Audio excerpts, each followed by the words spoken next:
সাফল্য খুব সহজ এক শব্দ।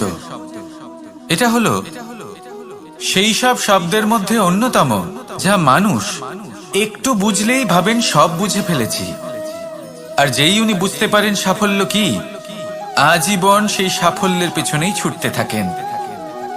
এই সাফল্য হলো একটা খেলার মতো, যাতে মানুষ নিজের সমস্ত জীবন বাজি লাগিয়ে দেন। আর প্রত্যেক খেলার মতোই এরও কিছু নিয়ম রয়েছে।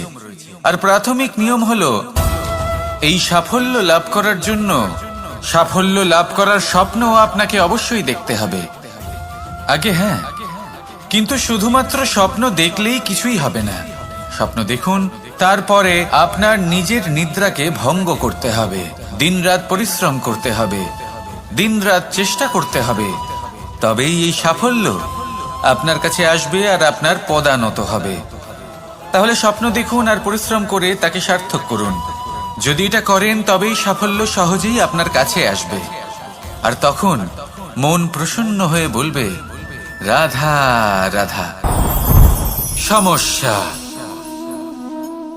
প্রত্যেকের জীবনেই সমস্যা আসা যাওয়া করে। আর প্রত্যেক মানুষ সমস্যা আসার পর তার সমাধান খুঁজতে উঠে পড়ে লাগেন। কিন্তু যখনই সমস্যার সমাধান হয়ে যায়, আমরা সুপ্রসন্ন হয়ে যাই এবং অসাবধানও হয়ে যাই। আমাদের মনে হয় যে আমরা সম্পূর্ণরূপে সমস্যার অন্ত করেছি, কিন্তু কোথাও না কোথাও একটা ছোট্ট বীজ রয়েই যায়। আর সেই বীজ আমাদের অসাবধানতার ছত্রছায়ায় বড় হতে থাকে, আর তারপর মহা সংকট হয়ে আবার আমাদের উপর আক্রমণ করে। এই সংকট যে কোনো রূপে আসতে পারে, কোনো শত্রুর রূপেও আসতে পারে, বা কোনো মহামারীর রূপেও আসতে পারে। সেই জন্য সবসময় সাবধান থাকাই উচিত। কারণ অসাবধান হলে কি হয়, আমাদের সুরক্ষা চক্রে একটা ছেদ উৎপন্ন হয়, আর আমাদের শেষ করতে পারে এমন এক বাণ সেই ছেদ বিন্দু হয়ে আমাদের হৃদয়ে প্রবেশ করতে পারে। তাই যে কোনো সমস্যার সমাধান করুন, জয়ী হন, উৎসব পালন করুন, কিন্তু সাবধানে থাকবেন। আসুন আর আমার সাথে ভালোবেসে বলুন, রাধা রাধা। আমাদের জীবনে দুই ধরনের সম্পত্তি হয়ে থাকে, এক হলো ভৌতিক সম্পত্তি, এক হলো জৈবিক সম্পত্তি। অর্থ, সম্পদ, সুবিধে, খাদ্য, এই সব ভৌতিক সম্পত্তির মধ্যে পড়ে। ব্যক্তি, মিত্র, পরিবার, আমাদের আপনজন, আত্মীয় স্বজন সব জৈবিক শ্রেণীতে পড়ে। আর প্রত্যেক মানুষের পক্ষে এই বিভাজন বোঝা অত্যন্ত আবশ্যক। কারণ মূলত আমাদের ব্যবহার দুই রকমের হয়ে থাকে, হয় আমরা ভালোবাসি বা আমরা সদ্ব্যবহার করি। আর সব থেকে বড় ভুল আমরা তখন করি যখন আমরা বুঝতেই পারি না যে ভালোবাসবো কাকে আর ব্যবহার করব কাকে। আমরা ভৌতিক সম্পত্তি ভালোবেসে ফেলি আর ব্যবহার করি জৈবিক সম্পত্তিকে, যেখানে এটা অনুচিত। জৈবিক সম্পত্তিকে ভালোবাসুন আর ভৌতিক সম্পত্তিকে ব্যবহার করুন। যেদিন আপনার মধ্যে এই বোধ জাগ্রত হবে যে কাকে ভালোবাসবেন আর কাকে ব্যবহার করবেন, সেই দিন আপনার জীবনে শুধুই শান্তি বিরাজমান হবে। আর তখন এই মন প্রসন্ন হয়ে বলবে, রাধা রাধা। কাল, আজ এবং কাল, আমাদের সমগ্র জীবন এই তিনটির আশেপাশেই ঘুরতে থাকে। আমরা সবসময় বিগত সময়ের বিষয়ে ভাবতে থাকি। অতীতে যদি আমাদের দ্বারা কোনো ভুল হয়, সেই বিষয়ে ভেবে ভেবে আমরা সবসময় অনুতাপ করতে থাকি। এটা উচিত নয়। দেখুন, অতীতের থেকে শিক্ষা লাভ করা অত্যন্ত আবশ্যক, কিন্তু সেই ভুল যাতে আবার না হয় সেই কাজটা কিন্তু আপনাকে বর্তমানেই করতে হবে, তাই না? দ্বিতীয় কথা, আমরা সবসময় ভাবি আগামী দিনের বিষয়ে, ভবিষ্যতের বিষয়ে। আমরা ভাবি যে কাল করে নেব, আজ এই কাজ করতে পারছি না, কোনো ব্যাপার নয়, কাল করে নেব। আজ কাজটা শুরু করতেই পারলাম না, কোনো ব্যাপার নয়, কাল করে নেব। আজকের দিনটাই ভালো ছিল না, কোনো ব্যাপার নয়, সেটা কাল করে নেব। ব্যাপারটা বুঝুন, আপনি নিজের সময় নষ্ট করছেন। দেখুন, এই যে কাল, তা কখনোই আপনার হাতে আসবে না। তাই যে কাজ করতে চান সেটা আজকেই করুন, অন্তত শুরুটা করুন। কারণ এই আগামী সময় তা সবসময় আপনার থেকে এক কদম আগে থাকবে, একদিন এগিয়ে থাকবে। জানেন কেন? কারণ এই কাল আপনার জন্য অপেক্ষা করবে না, সেই জন্য আপনিও এর জন্য অপেক্ষা করবেন না। যা করার তা আজকেই শুরু করুন। কারণ যে বর্তমানে নিজের ভিত স্থাপন করেন না, ভবিষ্যৎকালে তার সুন্দর শক্তিশালী ভবন কখনো নির্মাণই হয় না। আসুন আর আমার সাথে ভালোবেসে বলুন, রাধা রাধা। আপনার কি মনে আছে যে আপনি শেষবার কবে পরাজিত হয়েছেন? আপনার ভুল কবে হয়েছিল? আপনি কবে অসফল হয়েছিলেন, কবে পরাজিত হয়েছিলেন? মনে নেই? তাহলে তো আপনি নিজের জীবনের সবথেকে বড় শিক্ষককে হারিয়ে ফেলেছেন। আপনার বিগত হার, পরাজয়, ভুল, এটাই আপনার জীবনের প্রধান শিক্ষক আর প্রধান সহায়ক। এটাই আপনাকে শেখায় যে কি করা উচিত, কি করা উচিত নয়। এই প্রকৃতি আমাদের কি শেখাতে চাইছে তা বুঝুন। এমন কি কোনো দিন আছে যার শেষে রাত আসে না? এমন কি কোনো নদী আছে যা শুকিয়ে যায় না? এমন কি কোনো বৃক্ষ আছে যার পাতা ঝরে না? এমনই তো হয়। কিন্তু যদি সূর্য পরাজয় স্বীকার করে, তাহলে রাতের পরে কখনোই দিন আসবে না। যদি নদী হার মেনে নেয়, তাহলে সে আবার বর্ষা ঘটাতে কখনোই সাহায্য করতে পারবে না। যদি বৃক্ষ হার মেনে নেয়, তাহলে সে বসন্ত ঋতুতে না নতুন পাতার জন্ম দিতে পারবে, আর না গ্রীষ্মকালে ছায়া প্রদান করতে পারবে। যদি এরা সবাই হার মেনে নেয়, তাহলে ধরিত্রী তৃষ্ণার্ত থাকবে। প্রকৃতি আমাদের এটাই শেখায় যে হার, অসফলতা, পরাজয় এগুলো আমাদের জীবনে আসবেই আসবে, আর আমাদের শিক্ষা দিতে আসবে, আমাদের মঙ্গলের জন্য আসবে। তাই নিজের দৃষ্টিভঙ্গি সেরকমই রাখুন। তাই ধনাত্মক দৃষ্টিভঙ্গি দিয়ে দেখুন, নিজের হার, নিজের পরাজয় থেকে শিক্ষা নিয়ে অগ্রসর হতে থাকুন। নিশ্চিত রূপে আপনি জয়ী হবেন। আর যখন জয়ী হবেন, তখন মন প্রসন্ন হয়ে বলবে, রাধা রাধা। কথায় আছে, এই জীবন একটা যুদ্ধ, একটা লড়াই। নিজের অস্তিত্বের জন্য, নিজের মূল্যের জন্য, যা আমরা পেতে চাইছি তার জন্য। এই যুদ্ধে জয়লাভ কে করে? এই যুদ্ধে জয়ী হয় এক যোদ্ধা। এবার বেশিরভাগ সময় আমরা যুদ্ধে অংশগ্রহণ করি না। নিজেকে বুঝিয়ে দিই যে আমরা তো যোদ্ধা নই। কিন্তু বিষয়টা তা নয়। একটা অত্যন্ত গুরুত্বপূর্ণ কথা আপনাকে মনে রাখতে হবে। কোন যোদ্ধা জন্ম থেকে যোদ্ধা হন না। তিনি চয়ন করেন যে তিনি যোদ্ধা হবেন কিনা। তিনি তখনই একজন যোদ্ধা হয়ে ওঠেন যখন তিনি পিছু হটবেন না বলে দৃঢ় প্রতিজ্ঞ হন। যদি ওনার সামনে অন্যায় হয়, তার বিরোধিতা করার জন্য দৃঢ় প্রতিজ্ঞ হন, তবেই তিনি যোদ্ধা হয়ে ওঠেন। কেউ জন্ম থেকেই যোদ্ধা হয়ে এই পৃথিবীতে আসেন না। আপনি কি হতে চান? সেই দর্শক হতে চান যারা যুদ্ধভূমিতে বসে থেকে অন্য কারোর জয় উচ্ছ্বাস প্রকাশ করেন, নাকি সেই যোদ্ধা হতে চান যিনি নিজের শৌর্য দিয়ে, বীরত্ব দিয়ে নিজের পরাক্রম প্রদর্শন করেন, আর যার প্রশংসা যুগ যুগ ধরে হয়ে চলে? আপনি কি হতে চান, সেই সিদ্ধান্ত আপনারই। আসুন আর আমার সাথে ভালোবেসে বলুন, রাধা রাধা। নাম, এই নাম আসলে কি বলা বড়ই মুশকিল। এই সংসারের প্রত্যেক বস্তু, প্রত্যেক ব্যক্তি, প্রত্যেক স্থান, প্রত্যেক জাতি, প্রত্যেক সম্প্রদায়ের নাম আছে। কিন্তু এই প্রত্যেক নাম কি যথেষ্ট? একেবারেই নয়। দেখুন, কিছু নাম হয় যা জন্মসূত্রে লাভ করা। যেমন আমার নাম রাখা হয়েছিল কৃষ্ণ, কিন্তু পরে মা আমাকে আদর করে কানাই বলতেন। যখন আমি গোবর্ধন পর্বত ধারণ করি, তখন সকলে আমাকে গোবিন্দ বলে ডাকতেন। যখন আমি কংসের সংহার করেছিলাম, তখন সকলে আমাকে কংসহারি বলতেন। যখন আমি গীতাতে জ্ঞানের উপদেশ দিয়েছিলাম, তখন সবাই আমাকে যোগেশ্বর ডাকতেন। কিছু নাম হয় যা জন্মসূত্রে পাওয়া যায়, আর কিছু নাম হয় যা কর্মসূত্রে পাওয়া যায়। জন্মসূত্রে পাওয়া নাম মৃত্যুর সাথে সাথে শেষ হয়ে যায়, কিন্তু কর্মের দ্বারা প্রাপ্ত নাম মৃত্যুর পরেও অক্ষত থেকে যায়। তাই আপনি এই নামের মোহে কখনোই জড়াবেন না। শুধু কর্ম করতে থাকুন, তাহলেই এই মন আনন্দিত হয়ে উঠবে। আসুন আর আমার সাথে ভালোবেসে বলুন, রাধা রাধা। সংসারের সবথেকে গুরুত্বপূর্ণ বস্তু কি?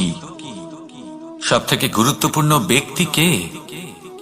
সবথেকে গুরুত্বপূর্ণ অস্ত্র কি? আপনার কাছে সবথেকে গুরুত্বপূর্ণ সময় কোনটা?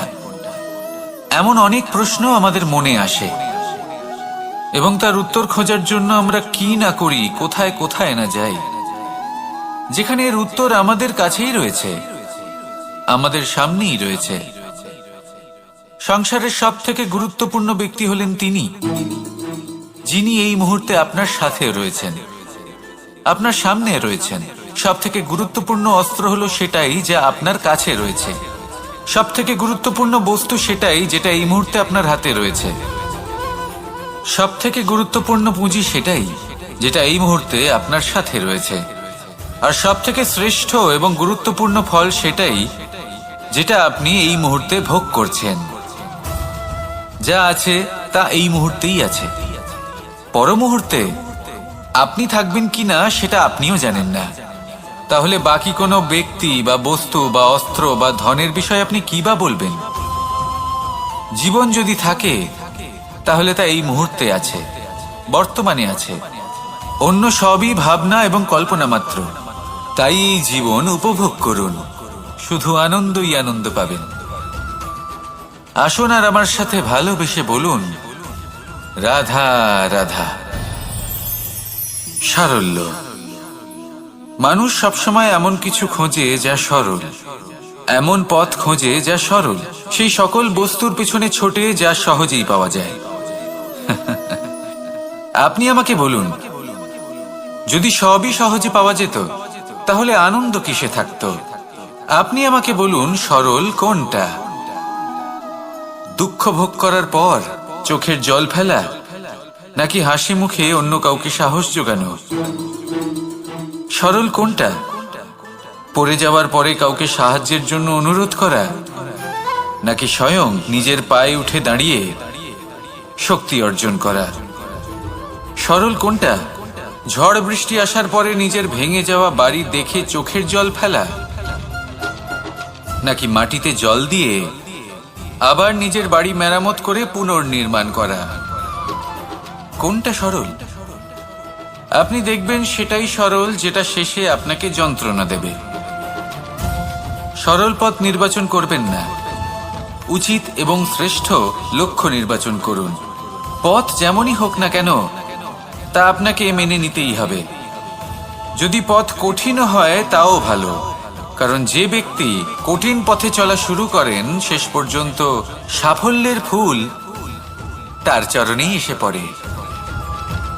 তাহলে সামনে এগোতে থাকুন আর আমার সাথে ভালোবেসে বলুন, রাধা রাধা। জীবনে কখনো না কখনো এই প্রশ্ন আপনার মনে এসেই থাকে যে আমরা আসলে কি, কোথা থেকে এসেছি, সূত্রপাত কোত্থেকে হয়েছে, লক্ষ্যটা কি আর কোথায় পৌঁছতে চাই, আমাদের অস্তিত্ব কি, আর কেন এই জীবন আমরা লাভ করেছি? আসে, বেশিরভাগ মানুষের মনেই এই প্রশ্ন আসে, আর আসাও উচিত।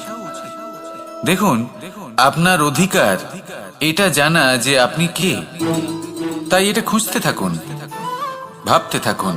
কিন্তু তার থেকেও বেশি গুরুত্বপূর্ণ কিছু আছে, আপনার কর্তব্য। নিজেকে সঠিকভাবে গড়ে তোলার কর্তব্য, এটাই বেশি গুরুত্বপূর্ণ। এটাই করুন। নিজেকে নির্মাণ করুন, নিজের কর্মগুলিকে, নিজের গুণগুলিকে, নিজের মূল্য নির্মাণ করুন, যা আপনার অস্তিত্বকে আকার দিতে পারে, আপনার পরিচয়কে আকার দিতে পারে, যা আপনাকে আপনার লক্ষ্যে পৌঁছে দিতে পারে, যা আপনাকে আপনার সূত্রপাত দেখাতে পারে, আপনাকে নির্দেশ দিতে পারে। তারপর নিজেকে খোঁজার কোনো অর্থই থাকে না। নিজেকে নির্মাণ করা বেশি গুরুত্বপূর্ণ হয়ে যায়, আর এটাই হলো বেশি গুরুত্বপূর্ণ কাজ। তাই আপনিও এটাই করুন আর আমার সাথে ভালোবেসে বলুন, রাধা রাধা। সংসারের সবথেকে মূল্যবান ধন কি হতে পারে? সেটা কি সেই স্বর্ণ যা দিয়ে অলংকার তৈরি করে আমরা ধারণ করি, নাকি সেই সব হিরে, মুক্ত, রত্ন যা হয় আমরা নিজেদের মুকুটে ধারণ করি বা হাতে আংটি বানিয়ে ধারণ করি, নাকি সেই ধন যার দ্বারা আমরা সংসারে যা চাই তাই কিনতে পারি? এই সব হলো ধন সম্পত্তি, কিন্তু সব থেকে বেশি মূল্যবান কিন্তু এরা নয়। এগুলো যে কেউ আপনার থেকে অনায়াসে কাটতে পারে। কোনো চোর চুরি করে নিতে পারে, কোনো ডাকাত এসে লুট করে নিতে পারে। সংসারের সব থেকে মূল্যবান ধন হলো সেটাই যাকে আমরা জ্ঞান বলে থাকি, যা আপনার থেকে কেউ কেড়ে নিতে পারবে না। কোনো ডাকাত লুট করে নিতে পারবে না, কোনো চোর চুরি করতে পারবে না। কোনো রাজা কর রূপে এমন প্রসন্ন চিত্ত হয়ে বলবে, রাধা রাধা। এমন অনেক মানুষ আছেন এই সংসারে যারা নিজের জীবন নিয়ে অপ্রসন্ন থাকেন আর বলেন যে আমি জীবনে এই কাজ করার সুযোগই পাইনি, ওইটা করার অধিকারই লাভ করিনি আমি। এবার এই শক্তি, এই অধিকারের বিষয়ে যদি কথা বলি, এটা কিভাবে লাভ করা যায়?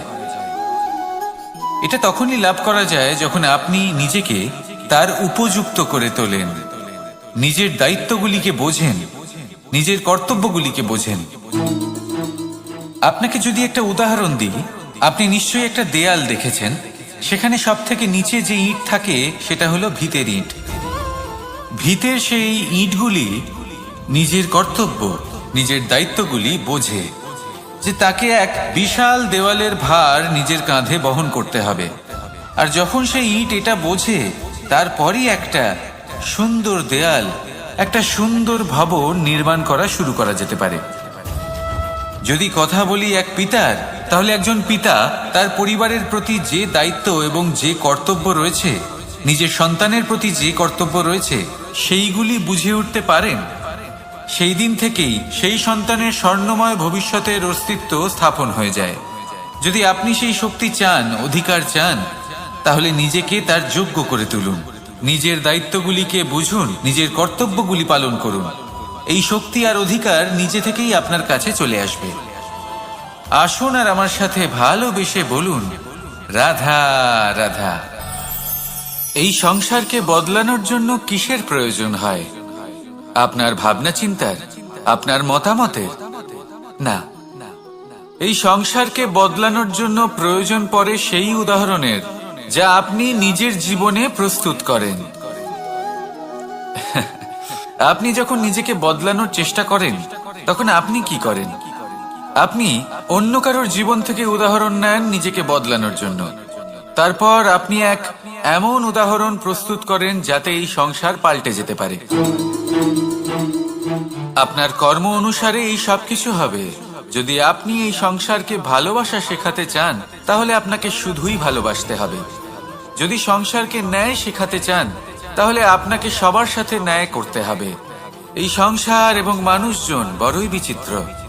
এরা আপনার কথা শুনবে, আপনার কথা ভাববেও, আপনার মতামত নেবে, কিন্তু বদলাবে শুধুমাত্র উদাহরণ দ্বারা। সেই জন্য ভালো উদাহরণ প্রস্তুত করুন। এবার যদি আপনি স্বর্গলাভ করতে চান, তাহলে আপনাকে মৃত্যুবরণ করতেই হবে। এবার যদি আপনি আম গাছ হতে চান, তাহলে আপনাকে ধরিত্রীর গভীর পর্যন্ত যেতেই হবে। এবার যদি আপনি সংসারকে ছায়া দিতে চান, তাহলে আপনাকে সূর্যের তাপ সহ্য করতেই হবে। আসুন আমার সাথে ভালোবেসে বলুন, রাধা রাধা। শক্তি, সামর্থ্য, প্রাবল্য এসব কোথা থেকে আসে? কোথা থেকে এগুলো প্রাপ্ত করা যায়?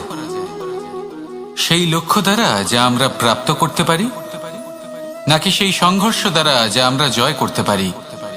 না, এখান থেকে শক্তি লাভ করা সম্ভব নয়। যখন আপনার সামনে এমন কোনো লক্ষ্য থাকবে যাকে ভেদ করা অসম্ভব মনে হবে, তাও আপনি চেষ্টা করতে থাকবেন। আপনার সামনে এমন এক সংঘর্ষ থাকবে যা জয় করা সম্ভবই নয়, তাও আপনি চেষ্টা করতে থাকবেন। তখন আপনার শক্তি বৃদ্ধি পায়। অসম্ভবকে সম্ভব করে দেখালে শক্তির বৃদ্ধি হয়। দেখুন, যা সম্ভব তা তো যে কেউ করতে পারে। যা অসম্ভব কিন্তু আপনি চাইছেন তা পূর্ণ করুন, সেই লক্ষ্য প্রাপ্ত করুন, সেই সংঘর্ষের ওপর জয়লাভ করুন। প্রয়াস তো করে দেখুন। এই চেষ্টার দ্বারাই শক্তির বৃদ্ধি হয়, আর যখন সেই শক্তি উচ্চ স্তরে পৌঁছে যাবে তখন আপনি অসম্ভবকে সম্ভব করে দেখাবেন। তাই জীবনে চেষ্টা করতে থাকুন আর আমার সাথে ভালোবেসে বলুন, রাধা রাধা। এই সংসারে সুখ আর সন্তোষ লাভ করার পথ কি? ত্যাগ করা নাকি মেনে নেওয়া?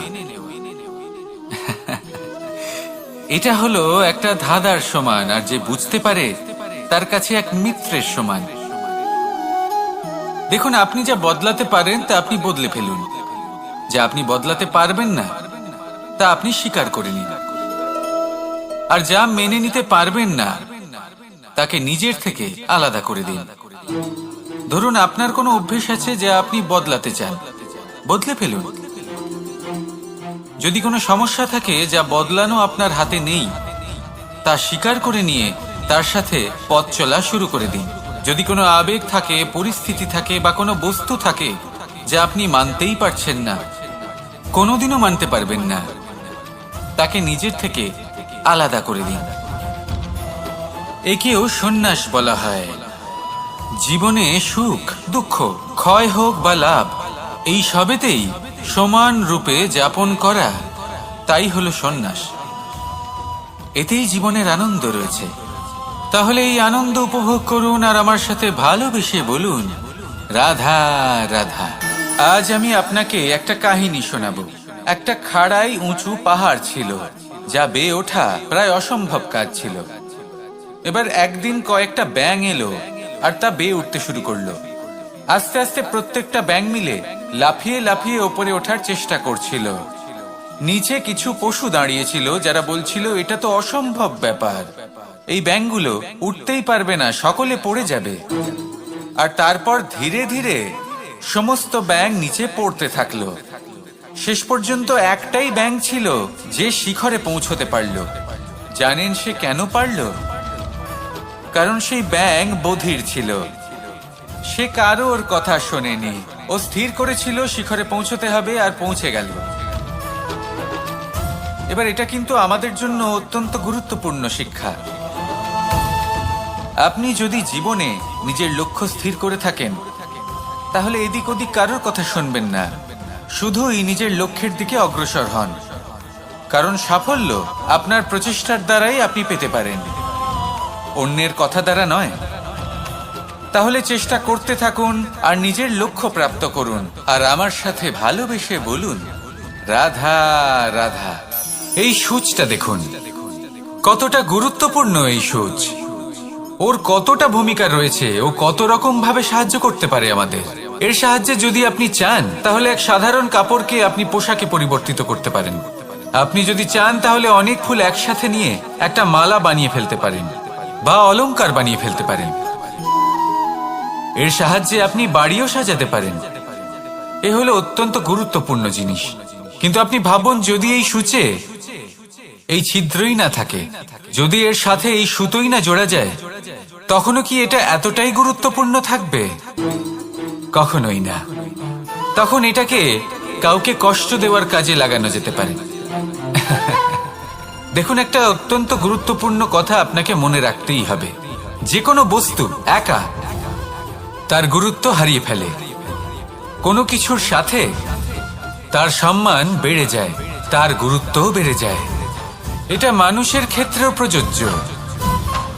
যদি আপনি সামনে এগোতে থাকেন এবং একাই এগোতে থাকেন, তাহলে আপনি যাই করে নিন না কেন, আপনি সেই প্রেম, সেই সম্মান, সেই সম্বল পাবেন না। কাউকে নিজের সাথে নিয়ে চলুন, আপনারও মান বাড়বে। কাউকে তার যোগ্য স্থান দিন, আপনারও সম্মান বাড়বে। ঠিক সেইভাবেই যেইভাবে এই সুতোর দ্বারা সূচের সম্মান বাড়ে, আর যেমন প্রেম দ্বারা গুণের মান বেড়ে যায়। তাহলে আসুন আর আমার সাথে ভালোবেসে বলুন, রাধা রাধা। আমরা মনে করি অন্যের উপকার করা, কারোর ভালো করা, কাউকে সাহায্য করা সেবা করা, দান করা, সুখে দুঃখে কারোর সাথে থাকা, এ হলো আমাদের জীবনের সবথেকে বড় কর্তব্য। এটাই আসল কর্তব্য। কিন্তু এটা কি সত্যি? না। কর্তব্যের জন্য অনেক সময় মানুষকে অনেক অনেক যন্ত্রণা ভোগ করতে হয়। এমন কিছু কর্তব্য থাকে যা পালনের জন্য মানুষকে এমন কিছু পথ দিয়ে যেতে হয় যেখানে কাঁটা আছে, দুঃখ আছে, যন্ত্রণা আছে, বিপদ আছে। সেটা পার করে তবে ও নিজের কর্তব্যকে পূর্ণ করতে পারে। অন্যের উপকার, ভালো কাজ করা, কাউকে সাহায্য করা, দান করা, সেবা করা, সুখে দুঃখে সঙ্গ দেওয়া, এটা কর্তব্য নয়, এটা হলো আনন্দ। কারণ এতে আপনারই জীবন আরো সুখময় হবে, আপনি আরো সুখ পাবেন, আপনার স্বাস্থ্য আরো ভালো হবে, আপনি জীবনে আরো ভালো ভালো মানুষ পাবেন। আর সব থেকে বেশি যদি এ কিছু বাড়িয়ে তোলে, তাহলে তা হলো প্রেম। তাহলে একে কর্তব্য মনে করবেন না। এ হলো শুধুই সেই পথ যাতে অগ্রসর হয়ে আপনি নিজের জীবন অত্যন্ত সুখময় করে তুলতে পারবেন। তাহলে আপনি এটাই করুন আর আমার সাথে ভালোবেসে বলুন, রাধা রাধা।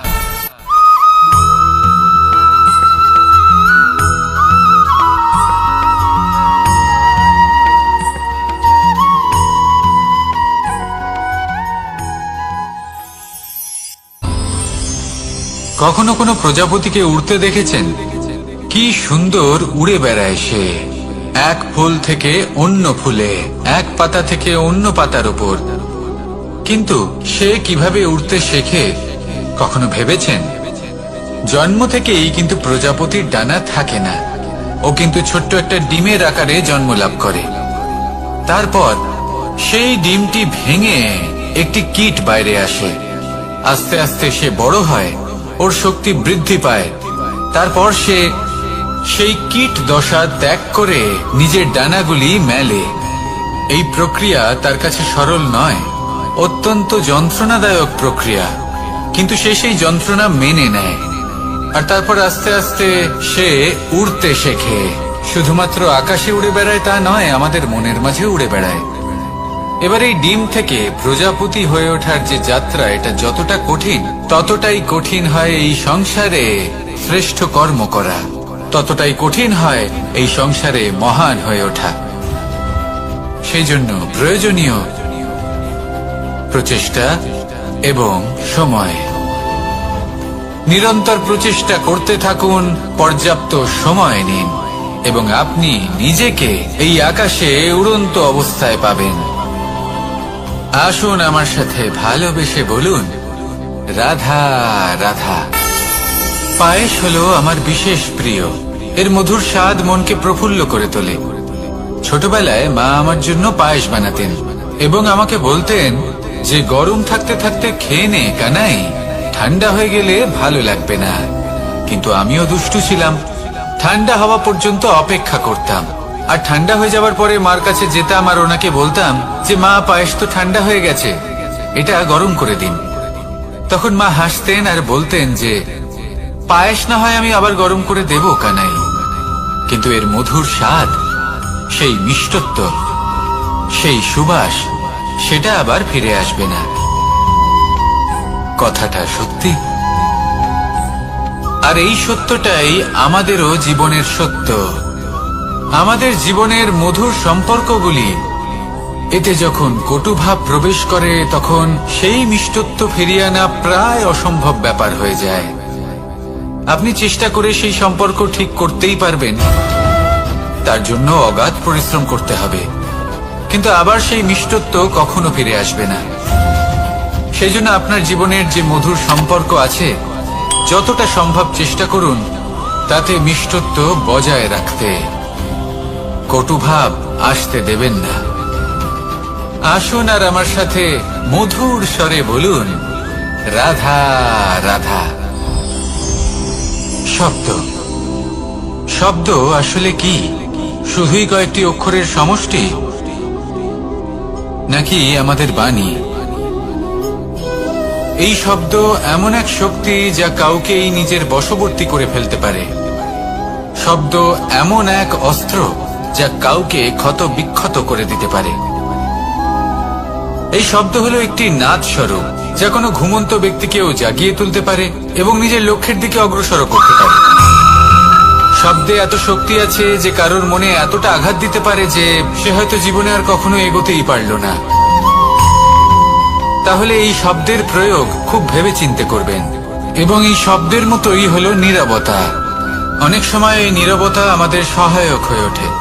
অনেক সময় এটা আমাদের অনুশোচনাকে অনেক বেশি বাড়িয়ে তুলতে পারে।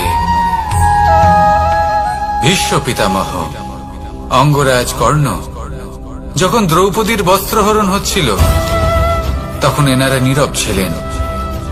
দুর্যোধনের বিরোধিতা করেননি, ওকে বাধা দেননি। আর তারপর কি হলো সেটা আপনারা সকলে জানেন। দেখতে গেলে নীরবতা চুপ করে থাকা, কিন্তু যদি কোনো দুষ্টের সামনে চুপ করে থাকেন, যদি তার বিরোধিতা না করতে পারেন, তাহলে এই নীরবতাই অনেক বড় পাপের আকার ধারণ করে। মনে রাখবেন আর আমার সাথে ভালোবেসে বলবেন, রাধা রাধা। আভূষণ, কার না ভালো লাগে এই আভূষণ?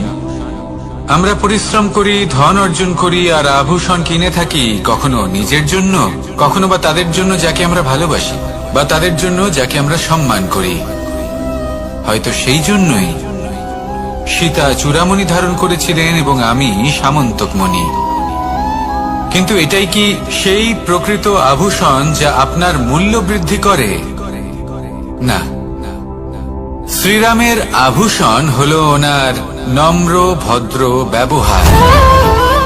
মাতা সীতার আভূষণ হলো ওনার সততা, ওনার নিষ্ঠা, ওনার ত্যাগ। অর্জুনের আভূষণ ছিল ওনার একাগ্রতা। রাধার আভূষণ ওনার প্রেম। এই আভূষণ কোথাও নেই, আপনার মনে আছে। যদি আপনার মনে মিষ্টতা থাকে, তা শান্ত হয়, তাতে সততা থাকে, নিষ্ঠা থাকে এবং প্রেম থাকে, তাহলে আপনার অন্য আর কোনো আভূষণের কোনো প্রয়োজন নেই। আপনি যতই ভিড়ের মাঝে থাকুন, আপনার ঔজ্জ্বল্য চোখে পড়বে। আসুন আর আমার সাথে ভালোবেসে বলুন, রাধা রাধা। এই সংসারের সবথেকে বড় সত্যি হলো জন্ম এবং মৃত্যু, কিন্তু আরো বড় একটা সত্য আছে, মিত্র এবং শত্রু, যা আমাদের সকলের জীবনে থাকে। মিত্র সে যে আমাদের সঙ্গ দেয় এবং সংসারের সবথেকে উঁচু শিখরে আমাদের নিয়ে যায়, এবং শত্রু সে যে যে কোনো মুহূর্তে যে কোনো শিখর থেকে আমাদের নিচে ফেলে দিতে পারে। এবার বিচিত্র ব্যাপার হলো এটাই যে আমরা নিজেরাই এদের সাথে নিয়ে চলি, নিজেরাই এদের পালন করি। তা কি করে? প্রথমে বুঝুন এই মিত্র এবং শত্রু কারা। আপনার নিজের মন, আর কেউ নয়। এই মনই হলো মিত্র যখন তাতে ভারসাম্য বজায় থাকে, তা নিয়ন্ত্রিত থাকে, তা পবিত্র হয়। কিন্তু যদি এই মন অনিয়ন্ত্রিত হয়ে পড়ে, যদি আপনাকে সে নিয়ন্ত্রণ করতে শুরু করে, তখন সেই আপনার সবথেকে বড় শত্রু হয়। সেই জন্য এই মনের ওপর নিয়ন্ত্রণ রাখতে শিখুন, এতে ভারসাম্য বজায় রাখতে শিখুন। তাহলে আপনি এমন এক বন্ধুকে পাবেন যে আপনাকে এই সংসারের শিখরে পৌঁছে দেবে। আসুন আমার সাথে ভালোবেসে বলুন, রাধা রাধা। ঈশ্বর আসলে কে? সংসারের বেশিরভাগ মানুষের কাছে ঈশ্বর হলেন এই সংসারের রচয়িতা, পালনকর্তা। কারোর কাছে উনি জ্ঞাতা, কারোর কাছে উনি হলেন আস্থার প্রতীক, আবার কারোর জন্য শুধুমাত্র অন্ধ বিশ্বাস। কিন্তু এই ঈশ্বর কি কোনো শরীর, নাকি একটা বোধ, নাকি শুধুই শ্রদ্ধা? ঈশ্বর হলেন তিনি যিনি হলেন আপনার ইষ্ট। সেই জন্যই তো গুরু, মাতা, পিতা এনাদেরও ঈশ্বরই বলা হয়েছে। যাদেরকে আমরা ঈশ্বর বলে মনে করি, যারা আমাদের ইষ্ট, তারা আমাদের একটি পথ দেখান, একটি দিকে চালিত করেন। সেই পথে চলে আপনি শুভ কর্ম করতে পারেন। আর যখন কোনো ব্যক্তি তার ঈশ্বরের আদেশ পালন করেন তখন সে নিজে থেকেই শুভ পথে অগ্রসর হয়ে যান। বেশ কয়েকজন মানুষ ঈশ্বরের ওপর আস্থা রাখেন এবং ভাবেন যে অনুচিত কোনো কাজ করা উচিত নয়, ঈশ্বর দেখছেন। ওনারা ভয় পান যে কোনো অনুচিত কর্ম করলে কে জানে তার পরিণাম কি হবে। এমন অনেক ব্যক্তি রয়েছেন যারা ঈশ্বরকে বিশ্বাস করেন এবং জানেন যে ঈশ্বর তাদেরকে দেখছেন, তাই যে যে শুভ কর্ম ওনারা করেছেন তার ফল তারা অবশ্যই পাবেন। এবার আপনি ভয় পেয়ে ঈশ্বরকে বিশ্বাস করবেন নাকি বিশ্বাসের দ্বারা ঈশ্বরকে বিশ্বাস করবেন, সেই সিদ্ধান্ত আপনারই। কিন্তু হ্যাঁ, যদি আপনার মনে ঈশ্বরের জন্য কোনো স্থান থাকে, যদি আপনার কোনো ইষ্ট থাকেন, যদি আপনি কাউকে ঈশ্বর মনে করেন যার প্রত্যেক আদেশ আপনি পালন করে থাকেন, তাহলে বলি ঈশ্বর কখনো আপনাকে অনুচিত পথে চালিত করবেন না। আসুন আমার সাথে ভালোবেসে বলুন, রাধা রাধা। এই সংসারে ভিন্ন ভিন্ন ধরনের গাছ আছে, অসংখ্য ধরনের প্রজাতি আছে। কিছু গাছ পাতা দিয়ে থাকে, কিছু ফুল, কিছু ফল। কেউ ছায়া প্রদান করে, কেউ শীতলতা প্রদান করে, কেউ নিজেকে খুব কষ্ট দিয়ে এই সংসারের বিকাশে সহায়ক হয়ে ওঠে। কিন্তু এই সবার মধ্যে একটা বিষয় কিন্তু সমান, এরা প্রত্যেকেই পাতা ছাড়া, ফুল ছাড়া, ফল ছাড়া জীবিত থাকতেই পারে, কিন্তু কোনো বৃক্ষই শিকড় ছাড়া বেঁচে থাকতেই পারে না। এটাই হলো রাধা। ঠিক সেইভাবেই আমাদের জীবনে শক্তি হোক, ধন হোক বা সাফল্য হোক, আমাদের বা আমাদের পরিবারের প্রসন্নতাই হোক, এই সব কিছুর আধার হলো, সবকিছুর মূল হলো পরিশ্রম। তাই জীবনে চিরকাল পরিশ্রম করতে থাকুন। যদি আপনি জীবনে মহান হবার পথে অগ্রসর হতে চান, তাহলে পরিশ্রম করুন। এই পরিশ্রম দ্বারাই নিজের পরিবারকে প্রসন্ন করুন, নিজের বন্ধুদের প্রসন্ন করুন, এই সমাজকে গর্বিত করুন। আসুন আমার সাথে ভালোবেসে বলুন, রাধা রাধা। এই সংসারের সব থেকে বড় রোগ কোনটা? কেউ বলবে মানসিক রোগ, কেউ বলবে সেই রোগ যা সর্পদংশনের ফলে হয়ে থাকে। এই সংসারে ভিন্ন ভিন্ন ধরনের রোগ আছে এবং তার সাথে ভিন্ন ভিন্ন ধরনের যন্ত্রণাও রয়েছে। এমন একটা রোগ আছে যা চোখে দেখা যায় না, যা আপনার শরীরে কোনো দাগ রেখে যায় না, কিন্তু আপনার আত্মাকে পর্যন্ত ক্ষত বিক্ষত করে, অসুস্থ করে তোলে, বিনাশ করে দেয় আপনাকে এবং তার সাথে আপনার আত্মাকে। এই অসুখের নাম হলো লালসা। লালসা, যে কর্ম সাধন করেছেন তার থেকে বেশি ফল লাভ করার আশা। লালসা, যা আজ আছে তার থেকে অনেক বেশি লাভ করার ইচ্ছে। এই ইচ্ছে এই সংসারে সবার থেকে এগিয়ে থাকার আপনাকে প্রেরণা যোগাবে, কিন্তু তার জন্য আপনাকে অপরাধযোগ্য কাজ করতে উৎসাহিত করবে। আপনার বন্ধু, আপনার আত্মীয়, আপনার পরিবার, এই সবার থেকে আপনি কখন দূরে চলে যাবেন আপনি বুঝতেই পারবেন না। উচিত অনুচিত কোনটা, ধর্ম অধর্ম কোনটা, সব ভুলে যাবেন আপনি। সেই জন্য মনে রাখবেন, নিজের জীবনে যদি আপনি লালসার থেকে নিজেকে দূরে রাখতে পারেন, তাহলে এর অর্থ হলো যে আপনি এই সংসারের সব থেকে বড় অসুখের ওপর বিজয় লাভ করেছেন। আসুন আমার সাথে ভালোবেসে বলুন, রাধা রাধা। এই সাগর কত বিশাল আকার, কখনো শান্ত কখনো উত্তাল, কিন্তু এই সাগরকে এত মহান কে করে তুলল? জল। এবার এই জলের যাত্রা দেখুন, সেটা কতটা কঠিন। এই জল সাগরে থাকে, সূর্য ওকে এতটা উত্তপ্ত করে তোলে যে এই জল নিজের অস্তিত্ব হারিয়ে ফেলে এবং বাষ্পে পরিণত হয়ে হাওয়ায় মিলিয়ে যায়। তারপরে আকাশে যায় আর নিজের অস্তিত্ব আবার হারিয়ে ফেলে, মেঘে পরিণত হয়। তারপর এই মেঘ কোথাও গিয়ে কোনো পর্বতে ধাক্কা খায়, তারপর আবার এই জল নিজের অস্তিত্ব হারায়। তারপরে বর্ষার রূপ ধারণ করে তা বর্ষিত হয়, বা কোনো পর্বতের চূড়ায় তার শিখরে বরফের রূপ ধারণ করে। তারপরে এই বর্ষা মাটির দিকে নিজের যাত্রা শুরু করে। এবার মাটিতে ঝরে পড়া এই বর্ষা স্রোতের আকার ধারণ করে এবং আস্তে আস্তে বইতে থাকে। এ নদীর আকার ধারণ করে এবং নদী রূপে বইতে বইতে পাথরে ধাক্কা খায় বা কোনো পর্বতে ধাক্কা খায়, আর তারপর এই নদী এসে সাগরে সমাহিত হয়ে যায়। নদীর এই জল আবারও নিজের অস্তিত্ব হারিয়ে ফেলে, কিন্তু এইবার সেই জল নিজেই সাগরে পরিণত হয়। এটা আমাদের সকলের জন্য একটা শিক্ষা যে এই সংসারে জীবন এবং সময়ের হলো এক অনন্ত যাত্রা। এই সংসারে যা কিছু আছে তার সূত্রপাত কোথাও একটা হবেই।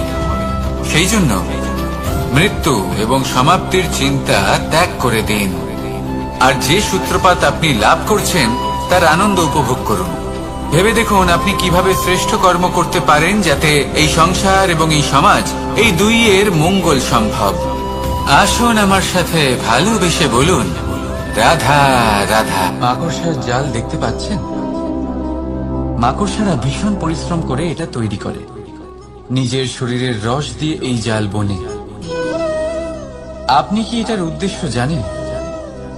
আসলে মাকড়সা এই জালে ছোট কীটপতঙ্গ ধরে তাদেরকে খাদ্যরূপে গ্রহণ করে। কিন্তু আপনি কি এই কথা জানেন যে একদিন মাকড়সা নিজেই নিজের জালে জড়িয়ে মৃত্যুবরণ করে থাকে?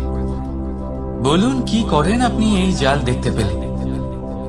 দেখতে পেলেই মুছে ফেলেন এর অস্তিত্ব, তাই না?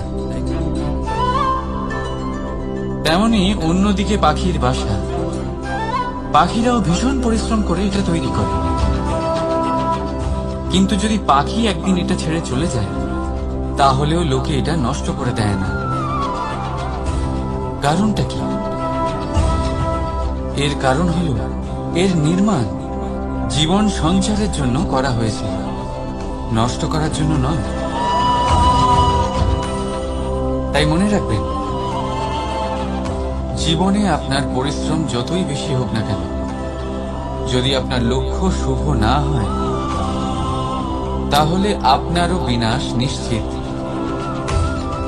তাই সৃজন করতেই থাকুন, আর মুগ্ধ হয়ে বলুন, রাধা রাধা।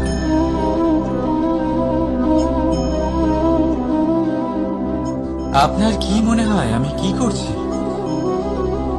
আপনি বলবেন আমি প্রদীপ জ্বালাচ্ছি। সঠিক, কিন্তু প্রশ্ন হচ্ছে যে আমি কি আপনাকে বলেছি যে একে প্রদীপ বলা হয়? না। এই প্রদীপ কি নিজেই নিজের পরিচয় আপনাকে দিয়েছে? না। তাহলে আপনি কি করে জানলেন যে একে প্রদীপ বলা হয়? উত্তর হচ্ছে, পড়বে যে লোকে আপনাকে প্রদীপ ভেবে ভালোবাসবে, নাকি সাপ ভেবে ভীত হয়ে থাকবে। রাধা রাধা। সময় কত বিচিত্র হয়।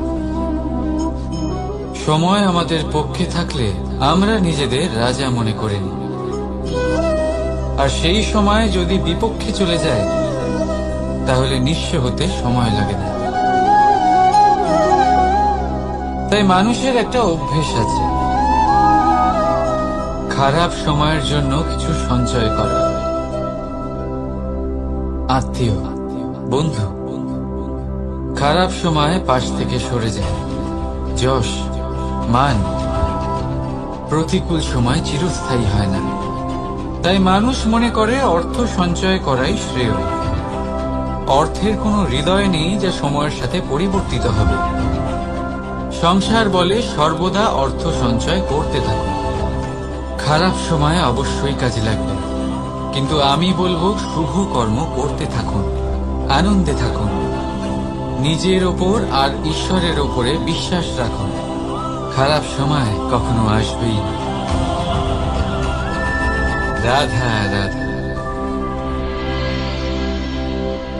প্রকৃতি মানুষকে এক বিশেষ শক্তি দিয়েছে, অন্য জীবের থেকে বেশি শক্তি দিয়েছে। স্মরণ শক্তি। এই শক্তি মানুষকে অন্য জীবের থেকে ভিন্ন করে, ইতিহাস রচনা করার প্রেরণা দেয়, জ্ঞানকে বংশানুক্রমে এগিয়েও নিয়ে যায়। আর যারা ভুলে যান, অধিকাংশ সময় তারা উপহাস আর দয়ার পাত্র হয়ে যান। কিন্তু এটাই কি প্রকৃতরূপে সত্য? না। এই স্মরণ শক্তি মানুষের বিকাশের সব থেকে বড় বাধা হয়ে দাঁড়ায়। তার মনকে দূষিত করে দেয়। খারাপ অভিজ্ঞতা, কারোর করা বিশ্বাসঘাতকতা, কারোর কটাক্ষ বেশিরভাগ মানুষই ভুলতে পারেন না। রাধা রাধা। মানুষ নিজের পরিবারের জন্য কত কিছুই না করে, দিন রাত পরিশ্রম করতে থাকে যাতে তার পরিবারের প্রয়োজন পূরণের জন্য অর্থ রোজগার করতে পারে। কিন্তু শুধু অর্থ রোজগার করাটাই কি যথেষ্ট? আপনি বলবেন হ্যাঁ, নিশ্চয়ই। অর্থ দিয়ে সব কিছু পাওয়া যায়, বিদ্যা পাওয়া যায়, বাড়ি পাওয়া যায়, ওষুধ পাওয়া যায়, আর কত কিছুই না পাওয়া যায়। এই সব একটা পর্যায় পর্যন্ত সঠিক, কিন্তু একটু মন দিয়ে ভেবে দেখুন, যখন কোনো শিশু অসুস্থ হয়ে পড়ে তখন সে ওই তিক্ত ওষুধ কেন খেয়ে নেয়? এই জন্য কারণ ওর পিতা সেই ওষুধ অর্থ দিয়ে কিনেছে? না, বরং এই জন্য কারণ তার পিতা যে তার সামনে দাঁড়িয়ে, তার উপরে তার বিশ্বাস আছে। বিশ্বাস আছে যে উনি তার কিচ্ছু হতে দেবেন না।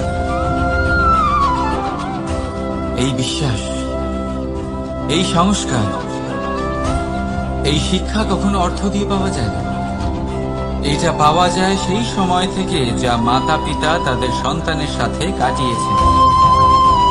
তাই জীবনে অর্থ অবশ্যই উপার্জন করুন, কিন্তু নিজের পরিবারকেও সময় দিন, আনন্দ পাবেন। রাধা রাধা। বিরোধিতা এমন এক শব্দ যা শুনে আমরা সবাই ভয় পেতে থাকি। যদি কেউ আমাদের বিরোধিতা করে তা আমাদের সহ্য হয় না। আমরাও কারোর বিরোধিতা করে কোনো শত্রুতা করতে চাই না। এই ধরনের ভাবনা আমাদের মনে আসতেই থাকে।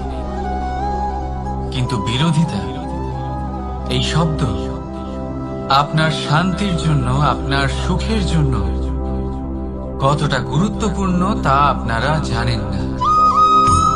তাই যদি কাল এসে কেউ আপনার বিরোধিতা করে, তখন সবার আগে নিজেকে যাচাই করুন। আপনি কি ভুল করেছেন? আপনার দোষ কি? নিজের মধ্যে কি ত্রুটি আছে সেটা বোঝার চেষ্টা করুন, নিজেকে সংশোধন করার চেষ্টা করুন, তারপর দেখুন বিরোধিতার এই আগুন আপনাকে স্বর্ণ থেকে কুন্দন বানিয়ে তুলবে। বলা হয় এই সংসারে খারাপ বেড়েই চলেছে, কিন্তু তার কারণ এ নয় যে খারাপ মানুষ বেড়ে চলেছে। তার কারণ হলো যে ভালো মানুষ, যাদের ভালো চিন্তা, ভালো বিচারধারা আছে, তারা খারাপের বিরোধিতা করতে পারে। যদি আপনার সম্মুখে কোনো খারাপ কর্ম হয়, তাহলে তার বিরোধিতা করতে সংকোচ করবেন না, কারণ বিরোধিতার এই আগুন মন্দকে পিছুপা হতে অবশ্যই বাধ্য করে। রাধা রাধা।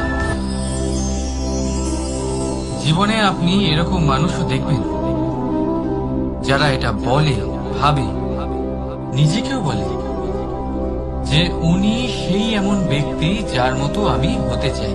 ঠিক আছে, কারোর থেকে প্রেরণা নেওয়াটা কোনো ভুল নয়, কিন্তু কখনো কখনো এই প্রেরণা গুরুত্বহীন হয়ে যায় আর আমরা শুরু করে দিই সেই ব্যক্তিকে নকল করতে।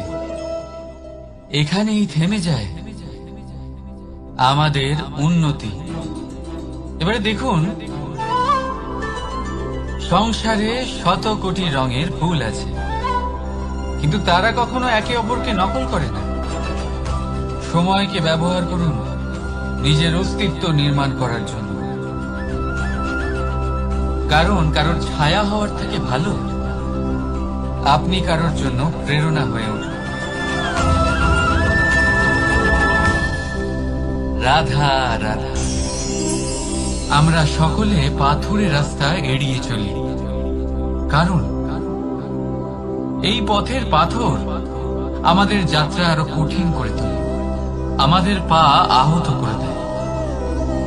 কিন্তু একটা গুরুত্বপূর্ণ কথা আমরা ভুলেই যাই, এই কঠিন পথে না শুধু আমাদেরকে নিজেদের দুর্বলতার সাথে পরিচয় করায়, বরং আমাদের শক্ত হওয়ার প্রেরণাও দিতে থাকে। সময়ের সাথে ঠিক এমনটাই হতে থাকে। সবাই ভালো সময়ের অপেক্ষা করতে থাকে, ভালো সময়ের জন্য পরিশ্রম করেন, তার জন্যই চিন্তা করেন, কিন্তু ভুলে যান যে ভালো সময় বহুবার আমাদের বিবেক নষ্ট করে দেয়। সেখানেই খারাপ সময় আমাদের বুদ্ধিকে সঠিক পথে চালিত করে। রাধা রাধা। ঘোড়াকে যতই প্রশিক্ষণ প্রদান করুন, তার মুখে লাগাম তো পরাতেই হবে। একজন ভালো চালক সেই ঘোড়ার লাগাম মাঝে মাঝে টেনে ধরে, তাকে সঠিক পথে চালিত করতে, যাতে সেই ঘোড়া দিকভ্রান্ত না হয়। এবার একটু ভাবুন, ঠিক এরকমই হয় আমাদের মন। যদি এটা বিবেকের লাগাম দিয়ে মাঝে মাঝে আমরা টেনে না ধরি, তাহলে আমাদের এই মন দিকভ্রান্ত হতে পারে। আর যদি আপনি আপনার লক্ষ্যে পৌঁছতে চান, তখন মনের এই লাগাম মাঝে মাঝে আপনাকে অবশ্যই টেনে ধরতে হবে, কারণ বিবেকের এই পথ প্রদর্শনই আপনাকে ভালোভাবে আপনার লক্ষ্যে পৌঁছে দেবে। মনে রাখবেন, আর আমার সাথে ভালোবেসে বলবেন, রাধা রাধা। আপনি কখনো জাঁতা কল দেখেছেন? তাতে গম পেশা হয়। গমকে এমন ভাবে পেশা হয় যাতে আমরা তা খেতে পারি, জীবিত থাকতে পারি। আর যদি আপনি মন দিয়ে দেখেন, তাহলে কলের নিচের অংশ কখনো ঘোরে না, শুধুমাত্র উপরের অংশই ঘোরে। আর তবেই তা গম পিষতে পারে, আর তবেই রুটি তৈরি হতে পারে। কিন্তু ভেবে দেখুন, যদি কলের দুটো অংশই ঘুরতে থাকে, তাহলে কি হবে? তা গম পেশার বদলে একে অপরকে পিষে নিজেদের অস্তিত্ব শেষ করে দেবে। তাই জীবনে কোনো কাজ যখন মন আর মস্তিষ্ক মিশিয়ে করা হয়, তখনই তা সম্পন্ন হয়। কিন্তু যখন বিষয় হলো ভক্তি, তখন মস্তিষ্কের যুক্তির মৌন থাকা প্রয়োজন। আর যখন বিষয় হলো কর্ম আর ন্যায়, তখন মনের আবেগের মৌন থাকা প্রয়োজন। মানুষ নিজের পরিবারের জন্য কত কিছুই না করে, দিন রাত পরিশ্রম করতে থাকে, যাতে তার পরিবারের প্রয়োজন পূরণের জন্য অর্থ রোজগার করতে পারে। কিন্তু শুধু অর্থ রোজগার করাটাই কি যথেষ্ট? আপনি বলবেন, হ্যাঁ নিশ্চয়ই, অর্থ দিয়ে সব কিছু পাওয়া যায়, বিদ্যা পাওয়া যায়, বাড়ি পাওয়া যায়, ওষুধ পাওয়া যায়, আর কত কিছুই না পাওয়া যায়। এই সব একটা পর্যায় পর্যন্ত সঠিক, কিন্তু একটু মন দিয়ে ভেবে দেখুন, যখন কোনো শিশু অসুস্থ হয়ে পড়ে, তখন সে ওই তিক্ত ওষুধ কেন খেয়ে নেয়? এই জন্য কারণ ওর পিতা সেই ওষুধ অর্থ দিয়ে কিনেছে? না, বরং এই জন্য কারণ তার পিতা যে তার সামনে দাঁড়িয়ে, তার ওপরে তার বিশ্বাস আছে। বিশ্বাস আছে যে উনি তার কিচ্ছু হতে দেবেন না। এই বিশ্বাস, এই সংস্কার, এই শিক্ষা কখনো অর্থ দিয়ে পাওয়া যায় না। এইটা পাওয়া যায় সেই সময় থেকে যা মাতা পিতা তাদের সন্তানের সাথে কাটিয়েছেন। তাই জীবনে অর্থ অবশ্যই উপার্জন করুন, কিন্তু নিজের পরিবারকেও সময় দিন, আনন্দ পাবে। রাধা রাধা। কখনো কোনো পাখিকে দেখেছেন? যখন তারা ডিম পাড়তে প্রস্তুত হয়, তখন তারা সবচেয়ে আগে একটা স্থান খোঁজে, একটা স্থান যা বর্ষা, রৌদ্র আর শত্রুর থেকে সুরক্ষিত হয়। তারপর তারা বাসা তৈরি করে, তারপরেই ডিম পাড়ে। আর তারপর যখন সেই ডিম ফুটে তার সন্তানদের জন্ম হয়, সে তাদের খাবার খাওয়ায়, তাদের রক্ষণাবেক্ষণ করে। কিন্তু যখন তাদের ডানা গজায় তখন না সে তাদের খাবার দেয় আর না তাদের বাসা বানাতে শেখায়। শুধুমাত্র তাদের উড়তে শেখায় সে। তারপর সেই বাচ্চারা আকাশে উড়তে শিখে নিজেরাই নিজেদের খাবার জোগাড় করতে শিখে যায়, নিজেরাই নিজেদের বাসা বানাতে শিখে যায়। আর আমরা মানুষেরা কি করি? আমাদের সন্তান বড় হয়ে যাওয়া সত্ত্বেও তাদের নিয়ে সর্বদা দুশ্চিন্তা করি। তার জন্য আমরা গৃহ নির্মাণের চেষ্টা করি। নিজের সন্তানকে আরো শক্তিশালী করে গড়ে তোলার বদলে তাকে আমরা দুর্বল করে দিই। জীবনে সেটাই করুন যা একটা পাখি করে। নিজের সন্তানকে আকাশে ওড়ার শিক্ষা দিন, সংস্কার দিন, আর একটা নির্দিষ্ট সময়ের পরে তাকে নিজের আকাশ নির্ধারণ করতে মুক্ত করে দিন। রাধা রাধা। সাগরে সেতু বাঁধার গল্প তো আপনারা নিশ্চয়ই শুনে থাকবেন।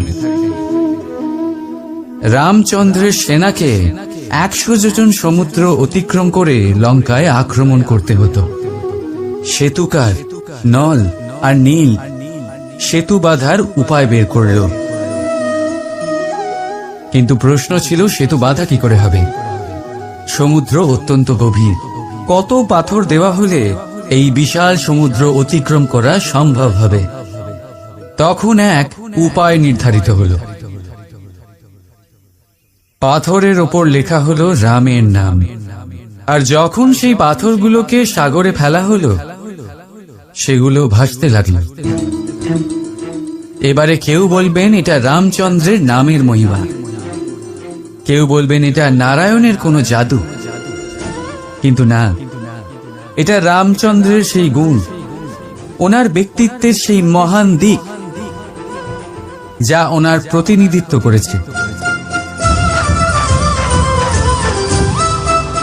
তাই সেই পাথরও সাগরে ভেসে ওঠে।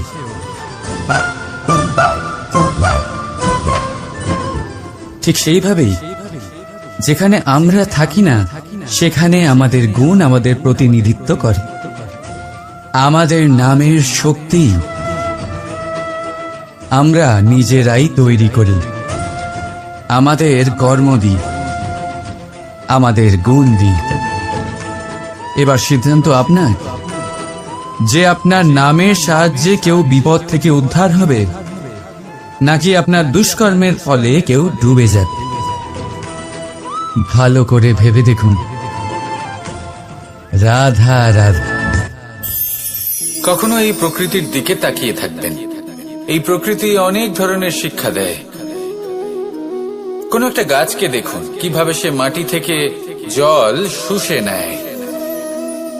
সে ঝড় হোক বা হোক কড়া রোদ সব সহ্য করে এবং অবশেষে সে ফল ধারণ করে। আর সেই ফল উৎপন্ন করার পরে সে ফল কিন্তু সে নিজে গ্রহণ করে না, এই সংসারকে প্রদান করে, যাতে পশু পাখি মানুষ তারা এই ফল গ্রহণ করে শক্তিশালী হয়ে উঠতে পারে, সুস্থ থাকতে পারে। সেভাবেই নদী, সরোবর এরা নিজেরাও কিন্তু নিজেদের জল গ্রহণ করে না, মাটিকে প্রদান করে, পশু পাখিকে প্রদান করে। সূর্য নিজেও নিজের জন্য প্রজ্বলিত হয় না, সে প্রকাশ ছড়িয়ে দিতে চায় আমাদের সবার কাছে, সে আলো পৌঁছে দিতে চায়। এই প্রত্যেকের কর্মে পরমার্থ নিহিত আছে, আর সেই জন্যই এদের সকলকে পুজো করা হয়। তাই মনে রাখবেন, আপনার কাছে জীবন যাপনের অতিরিক্ত যা কিছুই আছে তা পরমার্থের জন্য। তাহলে তার সদ্ব্যবহার করুন আর আমার সাথে ভালোবেসে বলুন রাধা রাধা। আমরা প্রত্যেকেই অবশ্যই এমন সময় দেখেছি যখন অনেকগুলো সমস্যা একসাথে আমাদের জীবনে এসে পড়ে। সমস্যা আমাদের প্রত্যেকের জীবনেই থাকে। আমরা তার সমাধান খুঁজতে চেষ্টা করি, কখনো সমাধান খুঁজে পাই, আবার কখনো যতই চেষ্টা করি না কেন কোনো সমাধান খুঁজেই পাই না। আর যখন এটা হয় তখন মানুষ অত্যন্ত বিচলিত হয়ে পড়েন। নিজের আত্মীয় স্বজন, নিজের বন্ধু বা সংসার এদের ওপরে এই দোষ চাপিয়ে দেন যে এদের জন্যই এই সমস্যা এসেছে। এবার যদি আমি আপনাকে কোনো পরামর্শ দিই তাহলে এটাই বলবো যে দৃষ্টিভঙ্গি পাল্টে দেখুন। এই দৃষ্টিভঙ্গি দিয়ে দেখুন যে এই সংসারে যে সমস্যায় আসুক না কেন তার জন্য কেউ দোষী নয়, না আপনি না অন্য কেউ। এই পুরো খেলাটাই আপনার মানসিকতা, আপনার দৃষ্টিভঙ্গি, আপনার মনে। কিভাবে বোঝাচ্ছি, যখন আমাদের মন শক্ত থাকে তখন কঠিন থেকে কঠিনতর পরিস্থিতিও আমাদের জীবনে খুব বেশি হলে প্রতিস্পর্ধা হয়ে থেকে যায়। সেখানে যদি আমাদের মন দুর্বল থাকে তখন অল্প কঠিন পরিস্থিতিও আমাদের কাছে খুব বড় সমস্যা হয়ে যায়, তাই না? একটা শক্ত মন কঠিন পরিস্থিতিকে প্রতিস্পর্ধা হিসেবে দেখে আর তার মধ্যেও একটা সুযোগ খুঁজে নেয়। আমাদের শুধু এটাই করতে হবে। এই সংসারে অন্য কাউকে দোষী মনে করলে আপনার সমস্যা দূর হয়ে যাবে না। সেই জন্য এই সংসারকে দোষ দেওয়ার বদলে এই সমস্যার মূলে চলে যান, সেটাকে বুঝুন, নিজের এই মনকে শক্ত করে তুলুন। যদি আপনার মন শক্তিশালী হয় তাহলে এই সংসারে অনেক বড় বড় কঠিন থেকে কঠিনতর পরিস্থিতিও যদি আসে, আপনার জীবনে যতই বড় বড় সমস্যা আসুক না কেন আপনার লক্ষ্য লাভে বাধা দিতে পারবে না। আসুন আমার সাথে ভালোবেসে বলুন, রাধা রাধা। আমরা সবাই পাথর দেখেছি, পর্বতও দেখেছি, শুকনো পাতাও দেখেছি, শ্যামল বনানীও দেখেছি। কখনো ভেবেছেন পাথরের অস্তিত্ব কিন্তু ততক্ষণ পর্যন্ত যতক্ষণ সে পর্বতের গায়ে আটকে থাকে। যখন সেই পর্বত থেকে সেই পাথর ভিন্ন হয়ে যায় ও নিজের অস্তিত্ব হারিয়ে ফেলে। আস্তে আস্তে কখনো পাথর কেটে বা কখনো পিষ্ট হয়ে সেই পাথর আস্তে আস্তে মাটিতে পরিণত হয় এবং পূর্ণরূপে নিজের অস্তিত্ব হারিয়ে ফেলে। এটাই পাতার সাথেও হয়। এই পাতা যতক্ষণ গাছের ডালের সাথে যুক্ত ততক্ষণ তার অস্তিত্ব থাকে। যখনই ডাল থেকে বিচ্ছিন্ন হয় সেও নিজের অস্তিত্ব হারিয়ে ফেলে। আর এটাই আমাদের সাথেও হয়। যতক্ষণ আমরা নিজেদের আপনজনের সাথে যুক্ত থাকি আমাদের অস্তিত্ব বজায় থাকে। যখন আপনজনদের সাথে সম্পর্ক ছিন্ন করি তখন আমরাও আমাদের অস্তিত্ব হারিয়ে ফেলি। এবার এই সংসারের প্রত্যেক ব্যক্তি স্বতন্ত্র থাকতে চান, আর অনেক ব্যক্তি স্বতন্ত্র থাকবেন বলে আপনজনদের দূরে করে দেন আর তাদের সাথে এই সম্পর্ক ছিন্ন করেন। এটা কি সত্যি প্রয়োজন? আপনজনদের সাথে সম্পর্ক ছিন্ন করে নিজের অস্তিত্ব হারিয়ে ফেলা প্রয়োজনীয়, নাকি আপনজনদের সাথে সম্পর্ক বজায় রেখে নিজেদের স্বতন্ত্র করে রাখা সেটা আবশ্যক? নির্বাচন আপনারই। আসুন আমার সাথে ভালোবেসে বলুন, রাধা রাধা। আপনি কি কখনো নৌকা যাত্রা করেছেন? করে না থাকলেও নিশ্চয়ই দেখেছেন যে এই জল যা নিজের অন্তরে সব কিছু সমাহিত করে নিতে পারে, এই নৌকা সেই জলের ওপরেই ভেসে থাকে। নদীর স্রোত কাটিয়ে সে সামনে অগ্রসর হয়। কিন্তু যদি এই নৌকায় কোনো ছিদ্র হয় তাহলে কিন্তু সেই নৌকা ডুবে যাবে। আর এতে কোনো তফাৎ হবে না যে সেই ছিদ্র ছোট নাকি বড়, নৌকা ডুবে যাবে। এই ছিদ্র হলো আমাদের জীবনে আমাদের অপগুণ, আমাদের দোষ, আমাদের বিকার। কখনো এটা ভাববেন না যে এই দোষ খুবই ছোট, এতে কিছুই যাবে আসবে না। না, সেই ছোট দোষ, সেই ছোট বিকার যদি সেটাকে শুধরে না নেন তাহলে সেটা আপনাকে আপনার পতনের দিকে নিয়ে যাবে। শেষ পর্যন্ত এটা আপনার উপর নির্ভরশীল যে আপনি কি চান। আপনার জীবনের এই নৌকা এভাবেই ডুবে যেতে দেখবেন, নাকি নিজেকে শুধরে নিয়ে সেই নৌকার সেই ছিদ্রটাকে ভরিয়ে তুলতে চাইবেন? নির্বাচন আপনার। আসুন আমার সাথে ভালোবেসে বলুন, রাধা রাধা। জল, জলই পৃথিবীতে বেঁচে থাকার জন্য আবশ্যক তো বটেই, কিন্তু এই জল আমাদের একটা অত্যন্ত গুরুত্বপূর্ণ শিক্ষা প্রদান করে। কখনো এই জলকে দেখেছেন?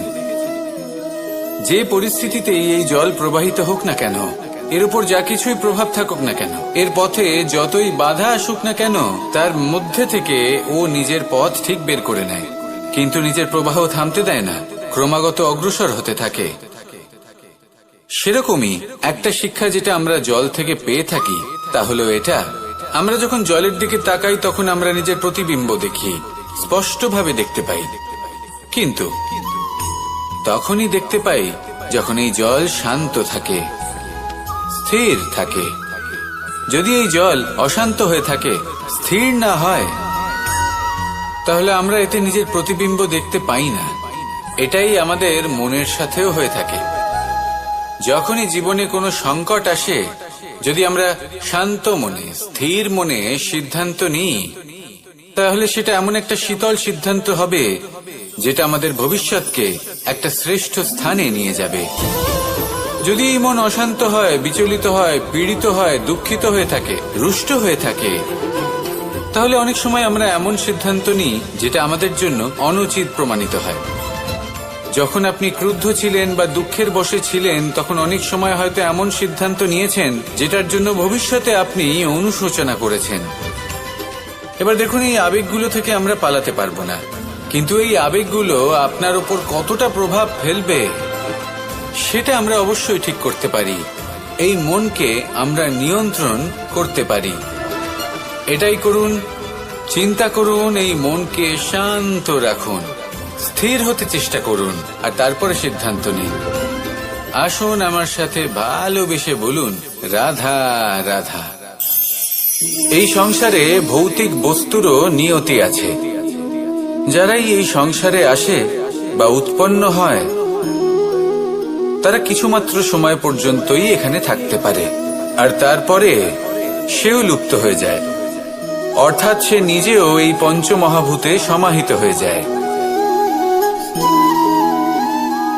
আমাদের সাথেও ঠিক এটাই হয়। সেই জন্যই ঈশ্বর দ্বারা প্রদত্ত এই উপহারের বিষয়ে ভাবুন, এই জীবনের বিষয়ে ভাবুন।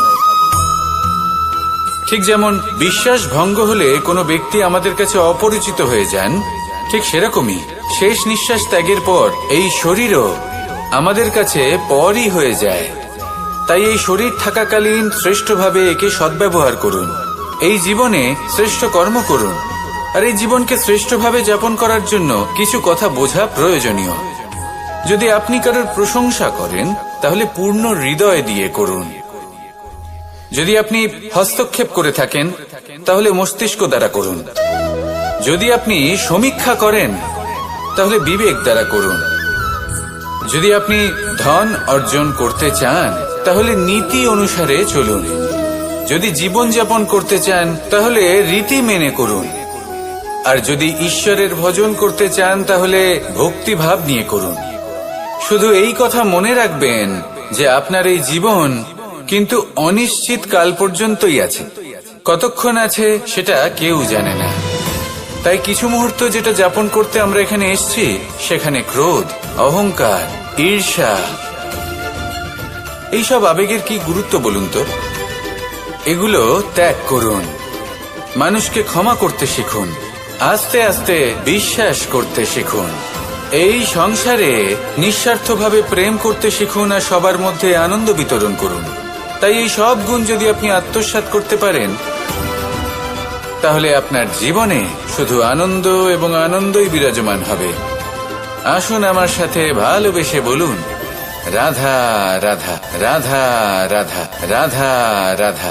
ধর্মরথের 4টি অশ্ব চালানোর জন্য যিনি সারথি হবেন, তার যে 4টি গুণ থাকা প্রয়োজন, সেই সমস্ত গুণ অর্জুনের মধ্যে উপস্থিত রয়েছে। কর্মের শক্তি রয়েছে, ধর্মের প্রতি আসক্তি রয়েছে, জ্ঞানের অভিব্যক্তি রয়েছে এবং সমর্পণের ভক্তি রয়েছে। নিশ্চিত রূপে ধর্মরথে সারথি হবার জন্য অর্জুনই সব থেকে যোগ্য। আর ও শুধুমাত্র দ্রৌপদীর স্বামীই হবে না, ইতিহাসে কুরুবংশের রাজকুমার বা ইন্দ্রপুত্রের নামেই শুধু পরিচিত হবে না, বরং অর্জুনই স্বয়ং ইতিহাস রচনা করবেন। অর্জুনই হবে কৃষ্ণ সারথি, যত্র যোগেশ্বর কৃষ্ণ তত্র পার্থ ধনুর্ধর। তাহলে আসুন আর আমার সাথে ভালোবেসে বলুন, রাধা রাধা।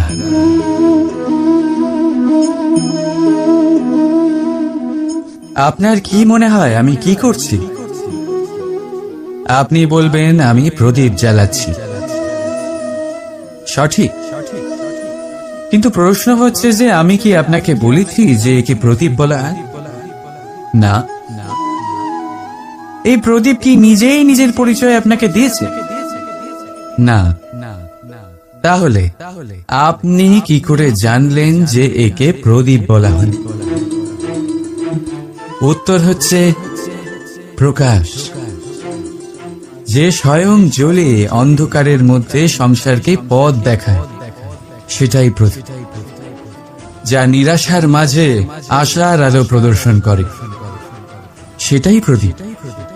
অপর দিকে আছে সাপ, যাকে না দেখেও তার ফনার আওয়াজ শুনেই লোকে ভয় পেয়ে যায়।